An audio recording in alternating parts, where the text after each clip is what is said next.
هنستنى بقى عليها لحد ما تبرد وبعد كده بقى هنحطها. انا متحمسة جدا.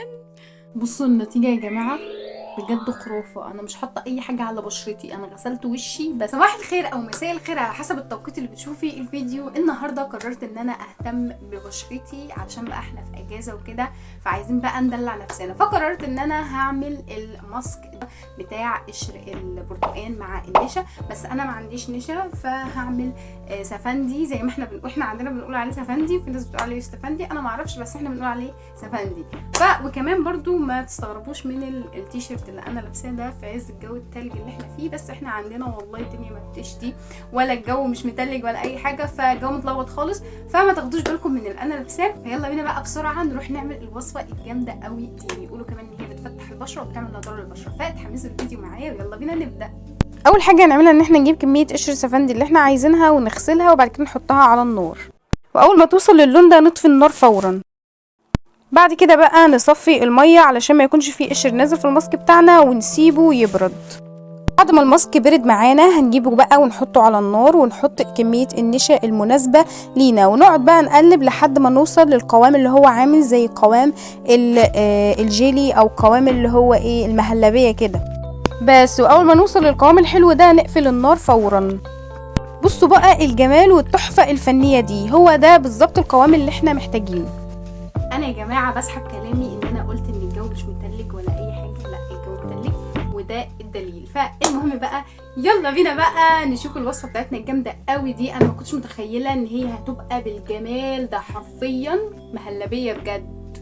يعني الكاميرا مش مبينه لكم بس بصوا، ورب الكعبه خطيره. انا بقى هي كده بردت شويه، فهنبدا بقى نحطها على بشرتنا ونشوف النتيجه. انا متحمسه جدا. طب يا حلوين يلا بينا بقى، بسم الله. اوه ماي جاد، القوام بتاعها حلو قوي. ما كنتش متخيله ان هو يبقى بالجمال ده بجد. يعني بجد انا متفاجئه من نفسي، شابو لنفسي بجد. هنبدأ بقى نحط الماسك على كل حتة في بشرتنا، حرفيا حرفيا انا بحط 100 طبقة فوق بعض مش عارفة ليه من جمال الماسك شكله. المهم هتحطي بقى في كل حتة في بشرتك علشان يشد البشرة ويساعد على نضارتها وكمان يبيضها او يفتحها زي ما بتقول. بصوا يا جماعه، احساسه كده عامل زي ما تكون حاطه فازلين حرفيا على وشك، يعني بجد خرافه. فهنسيبه على بشرتنا لمده 15 دقيقه وبعد كده هنغسل بشرتنا وهنشوف بقى النتيجه مع بعض. بصوا لما حطيته على ايدي عامل ازاي، تحس ان انا ايدي ايد ست عندها 100 سنه. مش قادره اضحك كمان، مش عارفه اللي بتاع ماسك في وشي حرفيا. بصوا بقى ايدي التانية.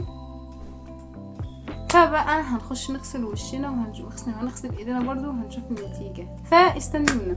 بصوا النتيجة يا جماعة، بجد خرافة. انا مش حاطة اي حاجة على بشرتي، انا غسلت وشي بس، ده اللي عملته، ولا حاطة مرطب ولا حاطة اي حاجة.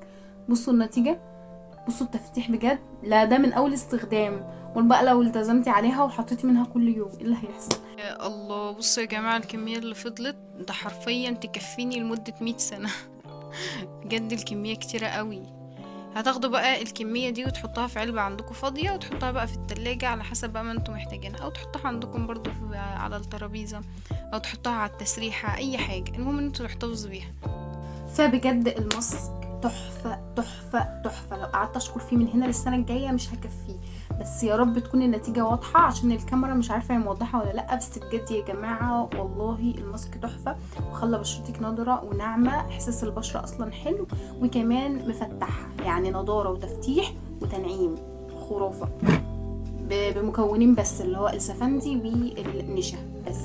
وشفتوا الكمية، شفتوا الكمية قد ايه اللي فضلت، يعني هتكفيك حرفيا سنتين 3. طيب بعد ما غسلنا بشرتنا هنحط بقى المرطب بتاعنا، اي مرطب عندك بقى استعمليه. فبجد يا جماعة الماسك حلو قوي، واحلى حاجة فيه ان كميته كبيرة، فاهمين يعني ايه؟ مش اللي هو يخلص في ثانية، يعني يغنيكي عن حاجات كتير غالية انتوا بتشتروها بتعدي مثلا 1000 ولا 2000، حاجات كده ايه خزعبلية، بأرقام خزعبلية برضو.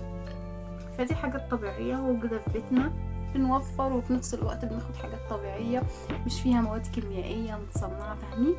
وكمان اكتبوا لي رايكم في التعليقات هل هو عجبكم ولا لا، وكمان هتجربوه ولا لا. وكمان ما تنسوش تشتركوا في القناه عشان توصلكم كل فيديوهاتي الخطيره جدا. كده يكون انتهى الفيديو بتاعنا يا حلوين. لو عجبكم الفيديو ما تنسوش تعملوا لايك سبسكرايب عشان توصلكم كل فيديوهاتي الجديده. اشوفكم في فيديو جديد يا حلوين، وانيا.